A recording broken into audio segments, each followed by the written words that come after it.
Minumura ko talaga si God. Sabi ko, bakit ako? Bakit mga anak ko? Binalik niya sa akin kung ano yung sinabi ko sa anak ko. Grabe. Sabi ko sa anak ko, di ba, kailangan mo to sa buhay mo. Pag ito lang natutunan mo, you will become a better person. Yun yung mga sinabi ko sa anak ko. Yun ang sagot na nakuha mo sa math. Bumaksak siya. Oo. Kinausap ka niya through the math. Doon ko na-realize, Ate Tony, that God has never forsaken me. Wala akong ginawa buong buhay ko kundi sumamba ng lalaki. Unang asawa, ikalawang asawa, ikatlo, ang piling ko savior ko. Ito yung tunay mong savior.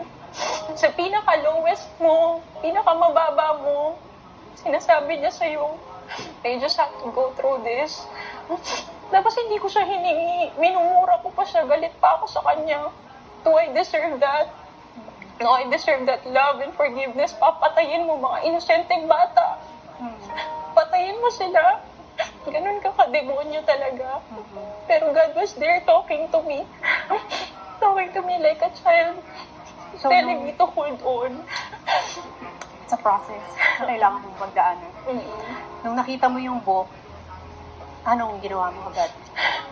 Nung nakuha mo yung message na sumagot siya? Oo. Nung sinabi niya sa akin yun, yung kung anong sinabi ko sa anak ko, after nun, syempre, wala akong choice. Pinagtatapon ko yung mga pagkain. Tulog pa yung mga anak mo.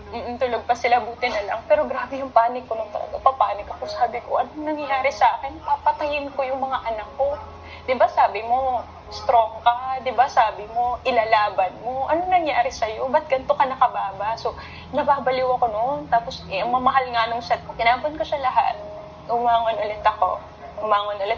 Tapos pagdating pa ng anak ko, tataka siya, ba't walang pagkain pa? Usually, pag gumising siya, ready na eh.